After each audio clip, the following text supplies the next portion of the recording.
લોકોની હામાં હા કરતા પોતાનો અવાજ ધીમે ધીમે ખોવાઈ ગયો.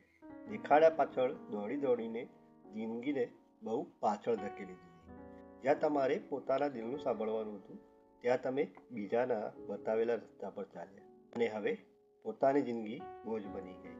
કેટલાક લોકોએ એમ જ જીવન ટૂંકાવી દીધું. કેટલાક લોકોના મનમાં હજી પણ બોજ છે. પરંતુ આ અંત નથી, શરૂઆત છે. પસંદ નહીં, બસ સ્વીકાર જોઈએ છે. પોતાની ભૂલનો, પોતાની આંધળી દોડનો. પોતાની અંદર એક નવો ઉમંગ લાવો, એક નવો રસ્તો બનાવો. કવિ નર્મદ કહે છે, ડગલું ભર્યું કે ના હઠવું, વેણ કીધું કે ના લઠવું.